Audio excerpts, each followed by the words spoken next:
एक बार एक city hospital में नया एमआरआई स्कैनर इंस्टॉल किया जाता है। सब कुछ बिल्कुल परफेक्ट सेट किया होता है। मशीन, न्यू एडवांस टेक्नोलॉजी और हाईली ट्रेन्ड टीम। पहले कुछ दिन सब नॉर्मल चलता है, लेकिन एक दिन अचानक सुबह टेक्नीशियन एक खराबी नोटिस करता है। रिपोर्ट्स ग्लिची आ रही हैं, कुछ स्कैन्स ब्लर हो रहे हैं और कुछ पेशेंट को दो दो बार टेस्ट रिपीट करवाना पड़ रहा है।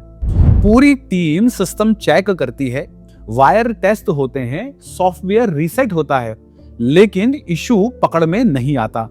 दिन भर ट्रबल शूटिंग चलती रहती है। डॉक्टर्स और स्टाफ परेशान रहते हैं क्योंकि हर पेशेंट की रिपोर्ट डिले हो रही होती है। देर रात जब सब थक कर घर चले जाते हैं, तब एक सीनियर इंजीनियर वापस लौटकर मशीन को माइक्रोस्कोपिक लेवल पर मैन्युअली इंस्पेक्ट करता है और उसे यह पता चलता है कि स्कैनर के अंदर एक बहुत छोटा सा आयरन पार्टिकल फंस गया था, जो मशीन को बाहर से कोई नुकसान तो नहीं पहुंचा रहा था, लेकिन अंदर ही अंदर उसकी पूरी फंक्शनिंग को डिस्टर्ब कर रहा था। अगले दिन वह आयरन पार्टिकल निकाल दिया जाता है और प्रॉब्लम टेक्निकल लेवल पर फिक्स भी हो जाती है। लेकिन अब तक उस छोटी सी चीज ने इतनी डिस्टरबेंस क्रिएट कर दी होती है कि स्कैन्स इनएक्यूरेट हो चुके होते हैं, कुछ रिपोर्ट डिस्टर्ब हो चुकी होती हैं और कुछ पेशेंट को दोबारा पूरी मेडिकल प्रोसीजर से गुजरना पड़ता है। अब अगर ऊपर ऊपर से देखा जाए तो प्रॉब्लम बस एक टाइनी पार्टिकल की ही थी, लेकिन उसके रिपल इफेक्ट पूरे सिस्टम पर पड़ रहा था। ये स्टोरी ना उस मशीन के बारे में है और ना ही उस आयरन पार्टिकल के बारे में है। ये कहानी उस सच के बारे में है कि हमारी लाइफ में भी कुछ ऐसे एक्सपीरियंसेस होते हैं जो दिखने में छोटे लगते हैं, लेकिन उनका इम्पैक्ट हमारी पूरी पर्सनालिटी, बिहेवियर और इमोशंस पर स्प्रेड होता जाता है। हमारी चाइल्डहुड, हमारी अर्ली टीन एज, हमारे घर का एनवायरनमेंट या फिर टीचर का कोई वर्ड, पेरेंट की कोई एक्सपेक्टेशन या किसी का हार्श रिएक्शन, ये सब एक्सपीरियंसेस उस टाइनी पार्टिकल की तरह हमारे माइंड में रजिस्टर हो जाते हैं। हमें लगता है कि वो मोमेंट्स तो कब के बीत चुके हैं, लेकिन डीप डाउन हमें पता भी नहीं चलता कि उनका कितना स्ट्रॉन्ग इफेक्ट हमारी बॉडी, हमारे ब्रेन और हमारी पूरी लाइफ पर पड़ा होता है। स्पेशली जब हम 20s और 30s में होते हैं। कोई बिना रीजन गुस्सा कर देता है, कोई हर सिचुएशन में खुद को गिल्टी फील कराता रहता है और कोई बार बार सेम तरह के टॉक्सिक रिलेशन में फंस जाता है। कोई छोटी छोटी बातों पर टूट जाता है और कोई लोगों से कनेक्ट ही नहीं कर पाता और कोई हर वक्त ओवर थिंक करता रहता है। हम कहते हैं शायद मेरी नेचर ऐसी ही है, लेकिन सच में ये नेचर नहीं होता। ये वो अनहील्ड एक्सपीरियंसेस होते हैं जो अंदर कहीं क्वाइटली बैठे रहते हैं। कई लोगों की जिंदगी में ऐसी हजारों मुश्किलें इसलिए एग्जिस्ट करती हैं क्योंकि उनके पास्ट में एक ऐसा इमोशनल पार्टिकल फंसा रह गया होता है जिसने उनके अंदर trust issues, fear, self doubt और इनसिक्योरिटी क्रिएट कर दी होती है। वही पार्टिकल कई बार लोगों को थेरेपिस्ट, काउंसलर और साइकोलॉजिस्ट तक भी ले जाता है। वही लोगों के कॉन्फिडेंस को अंदर से वीक भी कर देता है और वही पार्टिकल आज आपकी हर इमोशनल स्ट्रगल की इनविजिबल वजह बनता है। इस पार्टिकल का नाम है पास्ट के ट्रॉमास। वो चाइल्डहुड मेमोरी, जो अनस्पोकन इमोशंस, वो सरप्रेस्ड फीलिंग जिन्हें हम भूल तो जाते हैं पर हमारे माइंड कभी उनको नहीं भूलता। हेलो दोस्तों, मैं डॉक्टर हिमांशु गौर, आपके माइंड का एक होलिस्टिक इंजीनियर। और आज की इस वीडियो में मैं आपको यही समझाने जा रहा हूं कि ये ट्रॉमास तुम्हारी गलती नहीं है, लेकिन उसे हील करना तुम्हारी रिस्पॉन्सिबिलिटी है। और अगर तुम सच में अपनी लाइफ को अंदर से बदलना चाहते हो तो इस वीडियो को एंड तक जरूर देखना, क्योंकि यहाँ हम सिर्फ बातें नहीं करेंगे, हम तुम्हारे अंदर छुपे उस दर्द को आइडेंटिफाई करेंगे, समझेंगे और धीरे धीरे उसे रिलीज करना भी सीखेंगे। और हाँ, अगर आप चाहते हो कि ऐसे इमोशनल और लाइफ ट्रांसफॉर्मिंग कंटेंट आप तक रेगुलरली पहुंचते रहें तो चैनल को सब्सक्राइब जरूर कर देना, क्योंकि यहाँ हर वीडियो आपको बेहतर बनाने के लिए ही बनाई जाती है। वर्ल्ड हेल्थ ऑर्गेनाइजेशन के अकॉर्डिंग हर 10 में से 6 लोग अपने बचपन में फिजिकल पनिशमेंट और वायलेंस का सामना करते हैं। ओवरऑल वर्ल्ड पॉपुलेशन में लगभग 70% ऐसे लोग हैं जो अपनी पूरी लाइफ में कभी ना कभी एक ट्रॉमेटिक एक्सपीरियंस से गुजरते हैं। इसी तरह 19 से 90 साल के एज ग्रुप के 17,000 लोगों पर हुई एक स्टडी ने यह बताया कि उनमें से करीब 64% लोग किसी ना किसी चाइल्डहुड ट्रॉमा को एक्सपीरियंस कर चुके हैं। लेकिन सबसे शॉकिंग बात यह है कि ज्यादातर लोगों को अपने इन ट्रॉमास के बारे में पता ही नहीं चलता। इसी वजह से ये वीडियो सिर्फ उनके लिए नहीं बना रहा जो अभी अभी ट्रॉमा से गुजर रहे हैं। ये मैं हर उस इंसान के लिए बना रहा हूं जो अपने बीते कल की वजह से आज परेशान तो है, लेकिन उसके पास्ट में असली प्रॉब्लम क्या थी उसे अब तक अनजान है। ऑस्ट्रियन न्यूरोलॉजिस्ट सिगमंड ने यह कहा था कि the mental state of an individual is largely determined by his life experiences and childhood experiences. मतलब जरूरी नहीं है कि हर किसी के पास्ट में बहुत बड़ा या मैसिव ट्रॉमा हो, लेकिन हम सभी की लाइफ में कुछ ऐसे नेगेटिव एक्सपीरियंसेस जरूर होते हैं जिन्हें हम कॉन्शियसली तो भूल जाते हैं, पर हमारा ब्रेन उन्हें डीपली स्टोर कर कर रखता है। इसीलिए आने वाले 10 मिनट में मैं उन तीनों कॉमन ट्रॉमास के बारे में बात करूंगा कि कैसे ये एक्सपीरियंसेस हमारी पर्सनालिटी को अफेक्ट करते हैं, कैसे ये हमारे बिहेवियर, कॉन्फिडेंस और इमोशनल रिएक्शन को शेप करते हैं। और आज आप ये समझ पाओगे कि आप जो भी हो, जैसे सोचते हो, जैसे रिएक्ट करते हो, उनमें आपके पास्ट नेगेटिव एक्सपीरियंसेस का कितना बड़ा रोल है। ये नेगेटिव एक्सपीरियंस बिल्कुल हैंड ब्रेक की तरह होते हैं। हमारी लाइफ की गाड़ी चाहे कितनी भी पावरफुल क्यों ना हो, हमारे अंदर कितना भी पोटेंशियल क्यों ना हो, फिर भी अगर ये इमोशनल हैंड ब्रेक लगी हुई है तो स्पीड पकड़ना मुश्किल हो जाता है। आज आप आइडेंटिफाई करोगे कि वो हैंड ब्रेक कौन सी है जिन्होंने आपको अंदर ही अंदर रोका रखा है। और आज इस वीडियो में आप उन्हीं हैंड ब्रेक को रिलीज करने की शुरुआत भी करोगे। तब आप उस ग्रोथ को एक्सपीरियंस कर पाओगे जो शायद आपने अपने कैरियर में, अपने रिलेशनशिप में और अपनी इनर हैप्पीनेस में कभी इमेजिन भी नहीं की होगी। और हाँ, मैं अपना पर्सनल एक्सपीरियंस भी शेयर करूंगा कि कैसे मैंने अपने पास्ट के नेगेटिव एक्सपीरियंसेस और ट्रॉमा को आइडेंटिफाई किया, कैसे मैंने उन्हें रिलीज करना सीखा और कैसे उसी प्रोसेस में पूरी लाइफ को अंदर से ट्रांसफॉर्म कर दिया, बदल दिया। 17 अगस्त 2025 को एक ऐसी खबर सामने आती है जो हम सबको अंदर तक हिलाकर रख देती है। ग्रेटर नोएडा की शारदा यूनिवर्सिटी का एक 24 साल का बीटेक स्टूडेंट शिवम अपने हॉस्टल रूम में डेड पाया जाता है। वह बिहार के पूर्णिया डिस्ट्रिक्ट में मधुबनी का रहने वाला था। और कंप्यूटर साइंस ब्रांच से बीटेक कर रहा था। पुलिस इन्वेस्टिगेशन के दौरान उसके कमरे में एक सुसाइड नोट मिलता है जिसमें वह अपने इस पूरे स्टेप की जिम्मेदारी खुद लेता है और लिखता है कि वह अब एकेडमिक स्ट्रेस, परफॉर्मेंस प्रेशर और लगातार बढ़ती एक्सपेक्टेशन को हैंडल नहीं कर पा रहा था। शिवम की स्टोरी उसी तरह शुरू होती है जैसे हर मिडिल क्लास फैमिली के हजारों स्टूडेंट की, अपने घर से दूर एक नए शहर में एक सपने के साथ कि एक दिन इंजीनियर बनकर अपने पेरेंट को प्राउड फील करवाएगा।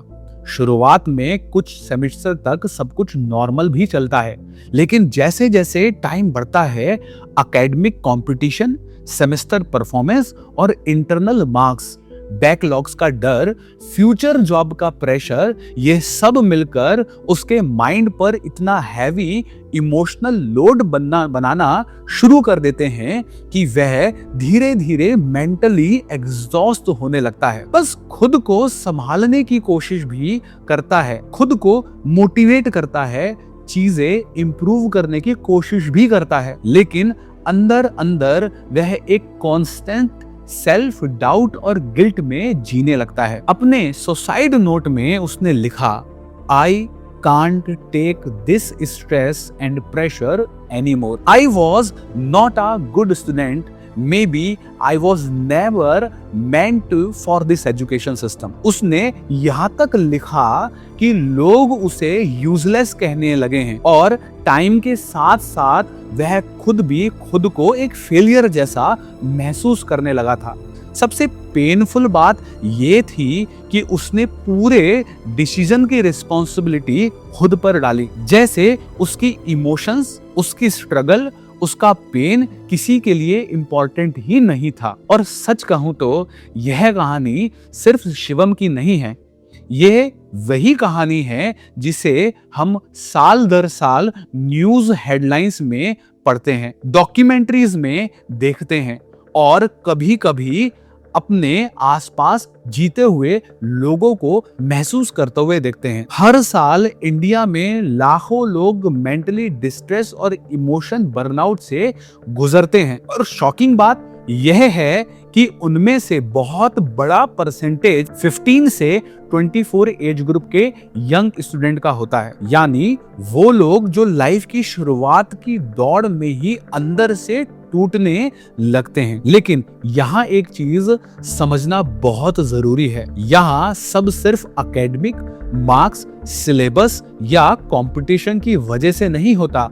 असली कारण वह इनविजिबल सोशल कंडीशनिंग होती है जो हमें बचपन से सिखाती है कि हमारी लाइफ की वैल्यू हमारी परफॉर्मेंस से तय होती है, कि अगर हम अच्छा परफॉर्म करते हैं तो हम सक्सेसफुल, वर्दी और कैपेबल हैं, और अगर हम फेल होते हैं तो हम वीक, यूजलेस या किसी के काम के नहीं हैं। और यही बिलीफ धीरे धीरे हमारे अंदर एक गिल्ट, शेम, रिजेक्शन, फियर और एक कंस्टेंट प्रेशर बना देता है कि हमें हर हाल में अपने आप को प्रूव करना ही है। अब सोचकर देखो, अगर कोई स्टूडेंट एग्जाम में फेल हो जाए, अगर उसके पेरेंट की फीस वेस्ट हो जाए, अगर उसका कैरियर 1 साल पीछे रह जाए, तो क्या सच में उसका जीवन खत्म हो जाता है? जी बिल्कुल नहीं। लेकिन सोसाइटी, कंपैरिजन, जजमेंट और एक्सपेक्टेशन उसके माइंड को यही फील करवाने लगती है कि अगर मैंने अचीव नहीं किया तो मैं कुछ भी नहीं हूं। यही इमोशन धीरे धीरे कन्वर्ट हो जाता है लो सेल्फ एस्टीम में, लैक ऑफ कॉन्फिडेंस में, क्रॉनिक एंजाइटी में और कांस्टेंट मेंटल स्ट्रेस में। और कई बार एक इंसान हेल्प मांगने से पहले ही हार मान लेता है। जो लोग बाहर से स्ट्रॉन्ग दिखते हैं, कई बार वही अंदर से सबसे ज्यादा टूटे होते हैं। और इसीलिए ये इंसिडेंट्स सिर्फ न्यूज नहीं है, ये हमें रिमाइंड कराते हैं कि अनरिजॉल्व इमोशनल प्रेशर भी एक ट्रॉमा बन सकता है, जो पर्सनैलिटी, बिहेवियर और पूरी जिंदगी को इफेक्ट कर देता है। और सबसे पेनफुल बात पता है क्या है? कि ऐसे इमोशनल दबाव को हम अक्सर सिर्फ स्ट्रेस समझकर नजरअंदाज कर देते हैं, लेकिन सच ये है कि जब दर्द दिमाग के अंदर दबा रह जाता है तो वो किसी एक दिन आवाज नहीं करता, वो धीरे धीरे शेप बदलता है। किसी के अंदर ये गिल्ट बन जाता है और किसी के अंदर ये फियर, और कई बार यही दबा हुआ इमोशनल ट्रॉमा हमारी बॉडी तक पहुंच जाता है और यही हमें ले जाता है अगले ट्रॉमा की तरफ। Trauma number 2।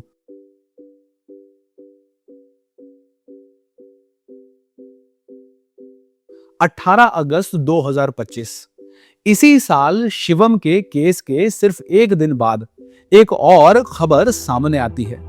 हैदराबाद के न्यूरोलॉजिस्ट डॉक्टर सुधीर कुमार अपने ट्विटर अकाउंट पर एक 15 ईयर ओल्ड लड़की के बारे में एक केस शेयर करते हैं। ये केस इतना अनयूजुअल और शॉकिंग था कि इकोनॉमिक टाइम जैसी बड़ी मैगजीन ने भी इस स्टोरी को कवर किया था। इस लड़की का नाम था रिया, जो इस इंसिडेंस से सिर्फ एक महीने पहले तक हैदराबाद में रहने वाली एक ब्राइट और टैलेंटेड स्टूडेंट थी। लेकिन एक दिन रिया अपने पेरेंट्स को बताती है कि पिछले कुछ दिनों में उसे अपने पैरों में वीकनेस और पेन फील हो रहा है।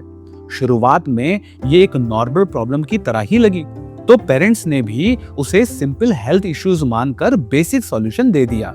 लेकिन कुछ ही समय में वो वीकनेस इतनी ज्यादा बढ़ने लगती है कि कुछ दिन बाद रिया को लंगड़ाकर स्कूल जाना पड़ता है। धीरे धीरे कंडीशन और खराब हो जाती है और सिर्फ 2 हफ्तों के अंदर रिया चल भी नहीं पाती और उसे व्हीलचेयर पर आना पड़ता है। अब यहाँ पेरेंट स्थिति को बहुत सीरियसली लेते हैं और फैमिली डॉक्टर को बुलाया जाता है और आते ही कई मेडिकल टेस्ट करवाए जाते हैं। लेकिन जब रिपोर्ट आती है तो बॉडी के सारे विटामिन्स, इलेक्ट्रोलाइट्स सब कुछ नॉर्मल मिलता है। इसके बाद डॉक्टर उन्हें एक न्यूरो सर्जन के पास रेफर करते हैं। वहां भी रिया के कई टेस्ट करवाए जाते हैं। ब्रेन और स्पाइन की MRI स्कैन तक करवाई जाती है। इवन नर्व कंडक्शन टेस्ट भी करवाया जाता है, लेकिन सारे टेस्ट एकदम नॉर्मल आते हैं। यहीं से केस पहुंचता है डॉक्टर सुधीर के पास, जहां रिया के पेरेंट पहले उन्हें सिर्फ एक कंसल्टेंट के तौर पर मिलने आते हैं। कुछ क्लिनिकल एवोल्यूशन और ऑब्जर्वेशन के बाद डॉक्टर सुधीर ये कहते हैं कि वह रिया के अकेले में बात करना चाहते हैं, और जब वह उससे अकेले में बात करते हैं तब असली वजह सामने आती है। रिया एक फंक्शनल न्यूरोलॉजिकल डिसऑर्डर से गुजर रही होती है। रिया बताती है कि काफी टाइम से उसके क्लासमेट उसका वेट और उसके स्पेक्स को लेकर मजाक उड़ाते थे। वह उसे लगातार टारगेट करते थे, बुली करते थे और वह पूरे दिन इसी फियर में जीती थी।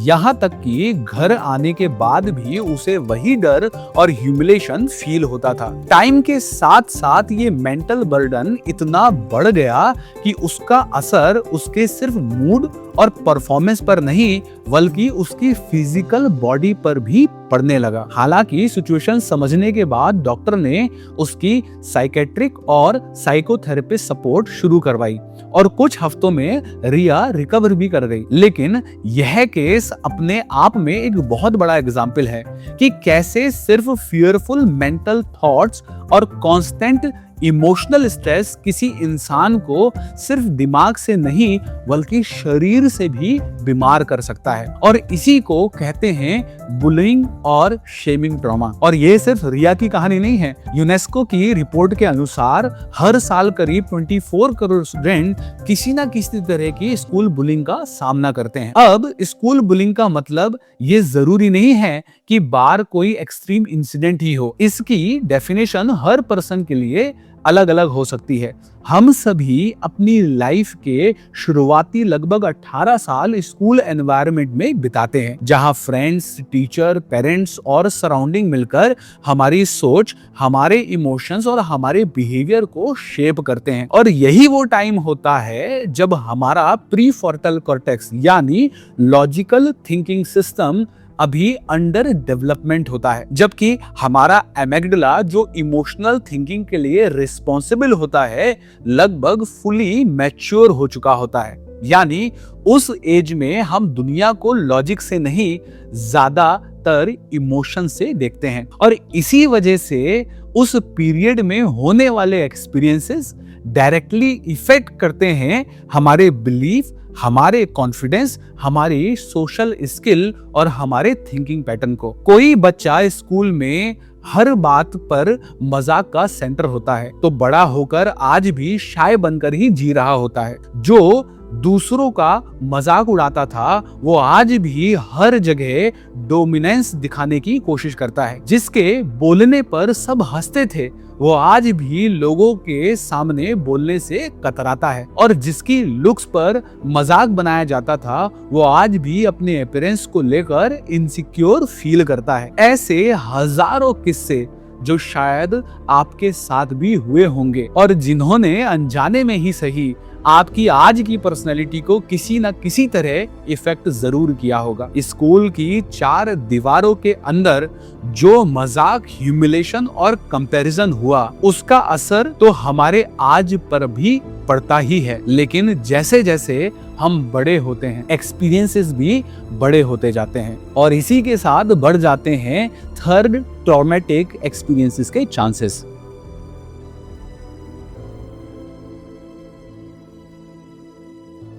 रिलेशनशिप और अटैचमेंट को लेकर जब मैं रिसर्च कर रहा था तब मुझे एक लगभग 60 साल पुरानी एक्सपेरिमेंटल डॉक्यूमेंट्री मिली जो 1965 में शूट की गई थी। इसमें कुछ साइकोलॉजिस्ट ने बच्चों के इमोशनल बिहेवियर पर एक स्टडी कंडक्ट की थी। इस डॉक्यूमेंट्री में दिखाया गया था कि इमोशनल डिप्रिवेंशन बचपन के बिहेवियर को कैसे इफेक्ट करता है। इस एक्सपेरिमेंट के फर्स्ट फेज में उन बच्चों को ऑब्जर्व किया गया जो अच्छी फैमिलीज के साथ ग्रो हुए थे, जिन्हें प्रॉपर केयर और इमोशनल अटेंशन मिली थी। उन बच्चों के सामने कुछ बेसिक ब्लॉक्स रखे गए। रूम पूरी तरह एक्सपेरिमेंटल इक्विपमेंट से भरा था, लेकिन उसके बावजूद बच्चा पूरी तरह ब्लॉक्स पर फोकस कर रहा था। वो उनसे खेल रहा था, उन्हें हाथ से हाथ में पास कर रहा था, एक्सप्लोर कर रहा था, जो बच्चे के लिए एक नेचुरल बिहेवियर पैटर्न है। और इंटरेस्टिंगली बाकी बच्चों ने भी यही पैटर्न फॉलो किया। लेकिन एक्सपेरिमेंट के सेकंड फेज में जैसे ही उन बच्चों को लाया गया जो किसी कारण से ऑर्फनेज में पले थे या जिनकी पेरेंटिंग से इमोशनल बॉन्डिंग कमजोर थी, बिहेवियर पूरी तरह बदल गया। ब्लॉक्स सामने रखे थे लेकिन इस बार बच्चों का ध्यान ब्लॉक्स पर नहीं था, आसपास खड़े एक्सपेरिमेंटर पर था। जब रिसर्चर ने ब्लॉक्स को अरेंज किया तो बच्चे की नजर ऑब्जेक्ट पर नहीं, रिसर्चर के हाथों पर टिकी थी। कुछ बच्चों ने ब्लॉक्स को टच तक नहीं किया और जिनके हाथ में ब्लॉक्स दिए गए उन्होंने इंटरेस्ट ही शो नहीं किया। कुछ बच्चे तो ब्लॉक से एंशियस हो गए, उनकी ब्रीथिंग हैवी हो गई, जैसे वे उस ऑब्जेक्ट को रिजेक्ट कर रहे हो। इस पूरे एक्सपेरिमेंट ने एक बहुत इंपॉर्टेंट साइकोलॉजिकल कंक्लूजन दिया जिससे इमोशनल डिप्रिवेंशन कहा गया। यानी जब बचपन में किसी बच्चे को इमोशनल केयर और अटेंशन नहीं मिलती जितनी मिलनी चाहिए तो उसका माइंड लाइफ की दूसरी चीजों में भी इंटरेस्ट खोना शुरू कर देता है। यह कॉन्सेप्ट आगे चलकर अटैचमेंट साइकोलॉजी और डेवलपमेंट रिसर्च का एक बहुत बड़ा बेस बना, जिसे आज हम अटैचमेंट थ्योरी कहते हैं। और इससे जुड़ा हुआ एक इंपॉर्टेंट साइंटिफिक असेसमेंट मॉडल बाद में डेवलप हुआ जिसे स्ट्रेंज सिचुएशन प्रोसीजर कहा जाता है। यहाँ इन्फेंट के अटैचमेंट पैटर्न को साइंटिफिकली ऑब्जर्व किया जाता है। सबसे सरप्राइजिंग बात ये थी कि जिन बच्चों पर ये स्टडी की गई थी वह सिर्फ 1 से 1.5 साल के थे और इतनी छोटी उम्र में भी उनकी क्यूरियोसिटी, एक्साइटमेंट और विजिबल हैप्पीनेस नोटिसेबल कम थी। अब सोचकर देखो, जो बच्चा पूरे चाइल्डहुड और एडल्टहुड तक पहुंचते पहुंचते भी इमोशनल अटेंशन और केयर को लगातार क्रेव करते रहते हैं, उन पर इसका कितना बड़ा असर पड़ता होगा। अब यहाँ बात पेरेंट को ब्लेम करने की नहीं है। अक्सर पेरेंट हमें अपने अकॉर्डिंग पूरा लव और अफेक्शन देते हैं। फर्क इससे नहीं पड़ता कि उन्होंने कितना दिया, फर्क इससे पड़ता है कि क्या वो वैसा था जैसा हमें इमोशनली चाहिए था या वैसा जैसा उन्हें सही लगा। जैसे अगर बचपन में एप्रिसिएशन तो मिला लेकिन सिर्फ अच्छे मार्क्स आने पर, तो ब्रेन एक डेफिनेशन बना लेता है कि मॉम डैड मुझसे तब खुश होंगे जब मैं कुछ अचीव करूंगा, और यही बिलीफ आगे चलकर एडल्ट रिलेशनशिप में कन्वर्ट हो जाता है, जहां आप गलत ना होते हुए भी ओवर परफॉर्म करते रहते हो, सिर्फ एक थॉट से कि शायद मुझ में ही कमी है। इसी तरह अगर चाइल्डहुड में रोना या इमोशनल होने पर हमें डांट दिया जाता है, तो माइंड ये बिलीफ बना लेता है कि अगर मैंने अपनी इमोशन एक्सप्रेस किए तो मैं वीक लगूंगा। और यही रीजन बनता है कि एडल्ट एज में भी बहुत से लोग अपने डीपेस्ट इमोशन अपने ही पार्टनर से शेयर नहीं कर पाते। और सिर्फ पार्टनर ही नहीं, अगर बचपन में फ्रेंड के साथ स्ट्रॉन्ग इमोशनल बॉन्डिंग डेवलप नहीं हो पाई, तो वही कमी 20s में दिखाई देती है, जहां इंसान रिलेशनशिप को ज्यादा क्रेव करता है, उसका फेवरेट बनने की कोशिश करता है, हर जगह ट्रस्ट जीतने में लगा रहता है, क्योंकि डीप इनसाइड वह अभी भी इमोशनल सेफ्टी खोज रहा होता है। अब हम वीडियो के उस पार्ट में आ गए हैं जहां पर हम यह समझेंगे कि आज आपकी जो भी पर्सनालिटी है उसके पीछे आपका पास्ट कैसे रिस्पॉन्सिबल है। आप उन हैंड ब्रेक्स को पहचान पाओगे जिन्होंने आपकी स्पीड को स्लो कर दिया हुआ है, और उन्हें रिलीज भी कर पाओगे। तो मैं आपको समझाऊंगा कैसे, 3 स्टेप दूंगा कैसे आप अपने पास्ट के नेगेटिव एक्सपीरियंसेस और ट्रॉमा से डील कर सकते हो, उनको हील कर सकते हो, और मैंने कैसे उसको हील किया। मैं अपनी एग्जाम्पल भी आपसे शेयर करूंगा। 3 स्टेप हैं, मींस 3 आर्स हैं अपने पास्ट के नेगेटिव एक्सपीरियंसेस और ट्रॉमा से डील करने के। अब सबसे पहला स्टेप क्या होगा, हमें समझ तो होनी चाहिए कि कौन सी वो पास्ट की चीजें हैं जो हमें रोक रही हैं। सो फर्स्ट आर जो है दैट इज रियलाइज। रियलाइज का मतलब है रियलाइज करना, समझना, आइडेंटिफाई करना। 2 तरीके हैं जिससे आप आइडेंटिफाई कर सकते हो, रियलाइज कर सकते हो। उन मोमेंट्स को नोटिस करो जिन पर आप ओवर रिएक्ट करते हो। कौन सी ऐसी चीज है जिनमें आप ओवर रिएक्ट कर जाते हो। और दूसरा, उन पैटर्न को नोटिस करो जो आप बार बार रिपीट करते हो। दोनों एग्जाम्पल के साथ एक्सप्लेन करता हूं। फॉर एग्जाम्पल, आप नोटिस करते हो कि जब भी कोई डिसीजन लेना होता है तो मेरा रिएक्शन बहुत अलग होता है। मैं बहुत स्ट्रगल करता हूं, बहुत कंफ्यूज होता हूं, मुझे क्लैरिटी नहीं होती। अपने से ऑब्जर्व किया। अब सवाल करने की कोशिश करो, खुद से पूछो, मैं ऐसा क्यों फील करता हूं, ये बार बार मेरे साथ क्यों होता है, मैं हर बार स्ट्रगल क्यों करता हूं, क्या इसका मेरे पास्ट के साथ कोई कनेक्शन तो नहीं है। हो सकता है बचपन में जब भी मैं कोई डिसीजन लेने की कोशिश करता था या अपना ओपिनियन रखता था या अपने लिए कोई बात रखता था, तो सामने से मेरे फादर या पेरेंट कह देते थे, बड़ों से बहस मत कर, हमें पता है तेरे लिए क्या सही है। अगर इसे मेरे घर में रहना है, मेरा कमाया हुआ खाना है, पहनना है, तो मेरे ही हिसाब से रहना पड़ेगा। मेरे कैरियर, मेरे कपड़े, मेरी लाइफ के डिसीजन, सामने वाले ने स्पेस ही नहीं छोड़ा चॉइस का, स्पेस ही नहीं छोड़ा गलती करने का। हमें पता है मेरे लिए क्या सही है, जिसकी वजह से डिसीजन मेकिंग की पावर कभी डेवलप ही नहीं होती। आज डिसीजन लेते वक्त नर्वसनेस होती है। हम अपने डिसीजन के लिए दूसरों पर डिपेंडेंट रहते हैं। डर लगता है खुद से डिसीजन लेने में, क्योंकि जब भी खुद डिसाइड कर किया, सामने से डांट पड़ी, नेगेटिव इमोशंस मिले, फियर मिला, हेट मिला। अब एक और एग्जांपल देता हूं। मेरी वर्कशॉप में एक पार्टिसिपेंट था, उसने कहा कि मुझे फेलियर का बहुत डर लगता है। कोई गलती हो जाती है तो मैं खुद को लेकर बहुत क्रिटिकल हो जाता हूं। यार, मैं कैसे गलती कर सकता हूं, मेरे से ऐसा कैसे हो जाता है, बहुत डर लगता है गलती करने से। और जब उससे ये क्वेश्चन किया तो बहुत लोगों ने कहा ये हमारी भी प्रॉब्लम है। बहुत बार जब आप इसके अंदर घुसोगे तो आपको नजर आएगा कि ये बचपन से लिंक्ड है। और कॉमन क्यों है? क्योंकि बचपन में लगभग सबके साथ ऐसा हुआ होता है। अच्छे मार्क्स आएंगे तो प्यार मिलेगा, गलती होगी तो नाराजगी होगी। जब स्पोर्ट्स में अच्छा किया, एग्जाम में अच्छा किया या बिहेवियर अच्छा किया, पेरेंट्स ने खूब सारा प्यार किया। तो प्यार इमोशनल चीज नहीं लगा, वो कंडीशनल चीज लगने लगा। जब कुछ सही करते हैं तो प्यार मिलता है, गलत करते हैं तो नहीं मिलता। तो क्या डेवलप हुआ हमारा? फेलियर का डर। क्योंकि प्यार तो सिर्फ सक्सेसफुल होने पर ही हमें मिलता है। अब मेरी वर्थ, मेरे इमोशन अचीवमेंट के साथ जुड़ गई। और फेलियर के साथ क्या जुड़ा? एंजाइटी जुड़ी। फेलियर के साथ क्या जुड़ा? स्ट्रेस जुड़ा। और फेलियर के साथ टेंशन जुड़ी। अब ये तो हुआ पहला तरीका, ये देखना कि कहां मैं ओवर रिएक्ट कर जाता हूं, कहां मैं ओवर इमोशनल हो जाता हूं और कहां मैं ओवर सेंसिटिव होता हूं। अब दूसरा तरीका है पैटर्न को आइडेंटिफाई करना।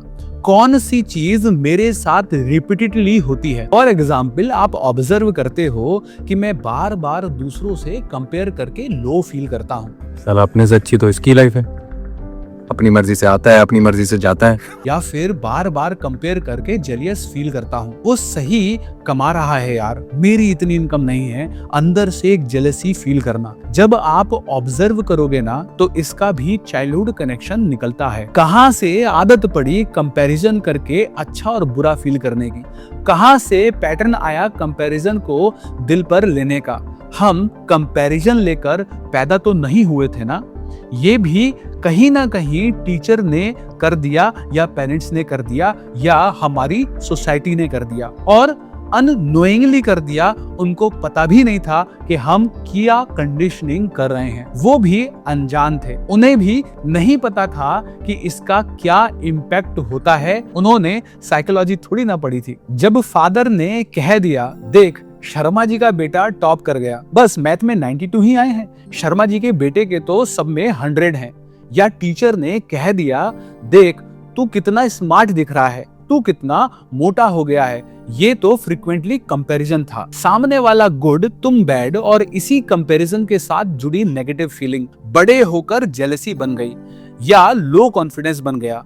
तो आप चाहे कितना भी अचीव कर लो, कितना भी अच्छा कर लो, फिर भी कोई कंपैरिजन ढूंढोगे और बुरा फील करोगे या जेलस फील करोगे। मेरी एक क्लाइंट थी, उनका क्वेश्चन था, हर बार जब भी मैं किसी रिलेशनशिप में गई, जो पार्टनर मुझे मिला वो हमेशा डोमिनेट करता था, हमेशा उसी की चलती थी, मैं हमेशा प्लीज करती रही। शुरू में सब ठीक रहता, फिर रिलेशन ऐसा मोड़ ले लेता कि अल्टीमेटली मैं ही प्लीज कर रही होती थी और सामने वाले की ही चल रही होती थी। जब हमने बैठकर लेयर अनफोल्ड की, अगेन चाइल्डहुड ट्रॉमा आया। पेरेंट्स बहुत प्यार करते थे लेकिन बचपन में बहुत स्ट्रिक्टनेस रही। लेकिन मुझे फैक्ट्री में काम नहीं करना। तुमसे पूछा कोई? पूछा कोई? और मैं अपने एक्सपीरियंस से बता रहा हूं, 15 साल से ज्यादा टाइम हो गया है वर्कशॉप करते हुए। कई लोगों की लाइफ को समझा है, अनलॉक किया है, डिकोड किया है।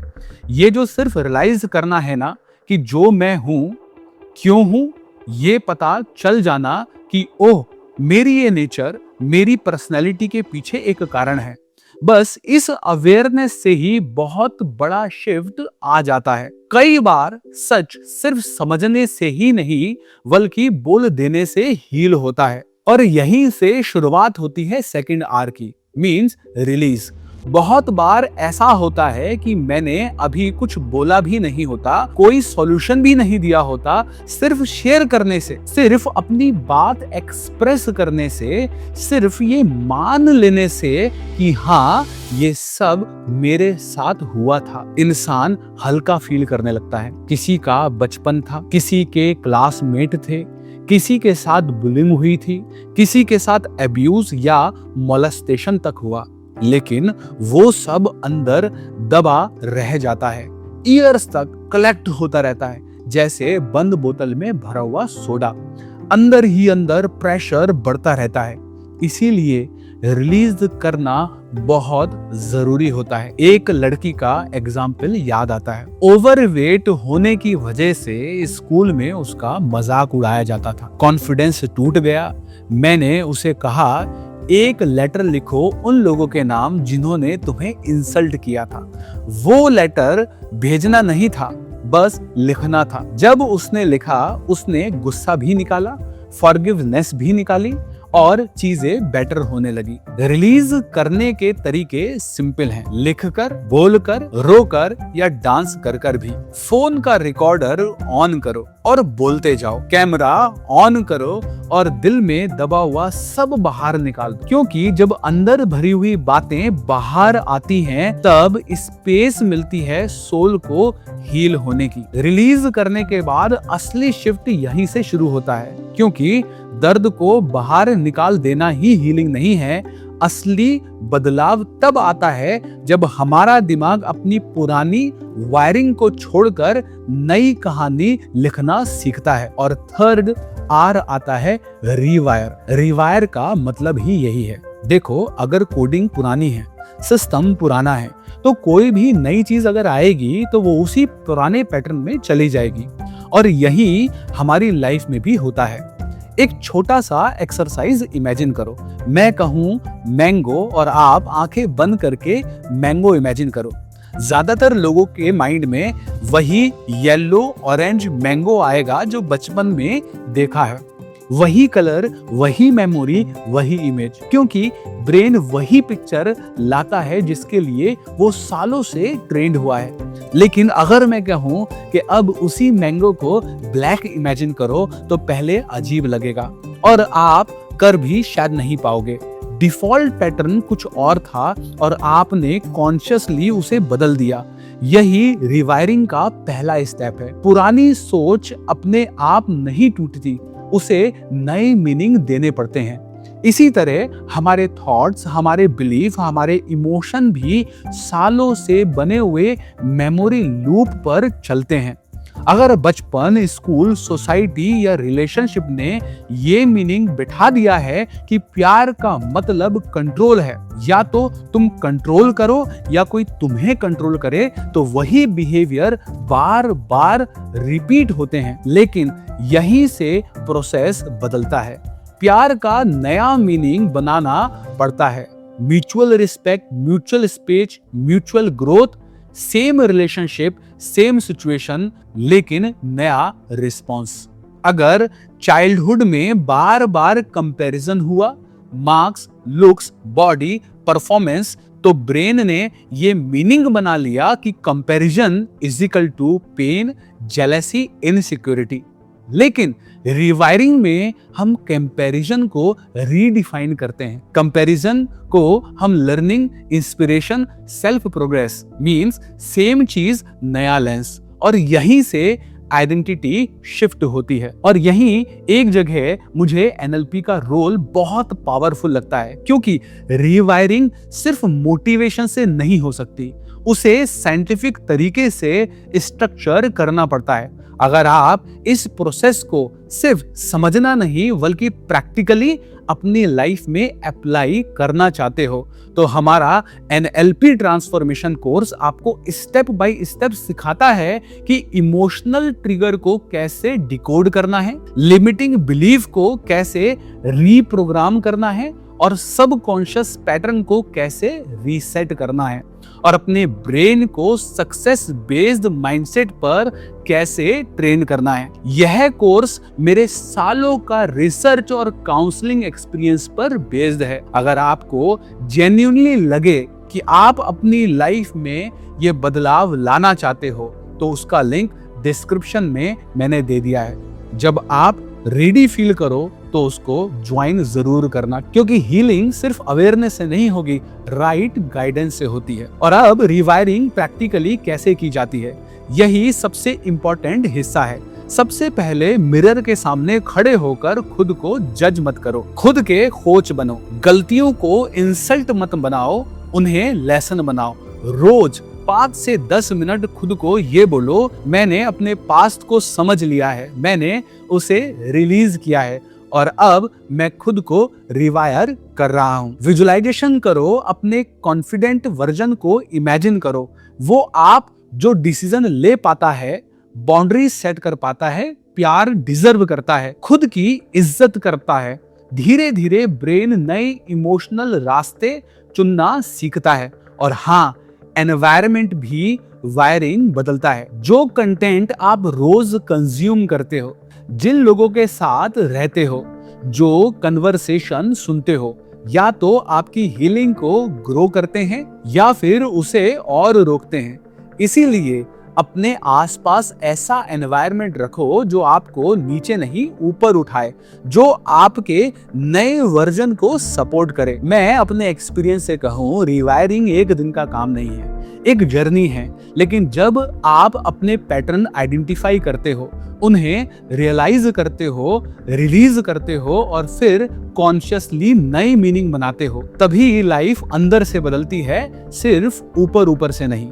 दोस्तों, एक बात दिल से कहना चाहता हूं, तुम अपने पास्ट की वजह से टूटे हुए इंसान नहीं हो। तुम वो इंसान हो जिसने बहुत कुछ झेला है और फिर भी आज यहाँ तक पहुंचे हो। और तुम अपनी लाइफ में रिस्पेक्ट, ग्रोथ, प्यार और स्टेबिलिटी डिजर्व करते हो। मुझे पता है आप भी अपने पास्ट के किसी ना किसी ट्रॉमा से जरूर गुजरे हो और शायद उसी वजह से आज भी लाइफ में अपनी पूरी 100% पोटेंशियल पर परफॉर्म नहीं कर पा रहे हो। अभी कमेंट में जरूर एक लाइन लिखो कि today I choose to heal my past. ये सिर्फ एक कमेंट नहीं होगा, ये तुम्हारी हीलिंग जर्नी का पहला कॉन्शियस स्टेप होगा, एक प्रॉमिस होगा जो तुम अपने आप से आज कर रहे हो। और सुनो, तुम्हारे आसपास ऐसा इंसान जरूर होगा जो बहुत कुछ सह चुका होगा, पर आज भी अपने दर्द के बारे में किसी से खुलकर बात नहीं कर पाता। उसके साथ शायद हम उसका पास्ट नहीं बदल पाए, लेकिन ये वीडियो उसके प्रेजेंट को हील जरूर कर सकती है और उसके फ्यूचर को थोड़ा सा हल्का, थोड़ा सा ब्राइट जरूर बना सकती है। इसलिए इस वीडियो को अपने फैमिली, अपने फ्रेंड के साथ जरूर शेयर करना, क्योंकि कभी कभी एक राइट मैसेज एक राइट टाइम पर मिल जाना किसी की पूरी जिंदगी बदल देता है। फिर मिलते हैं अगली वीडियो में, तब तक खुश रहिए, मजबूत रहिए और अपने दिल का ख्याल रखिए।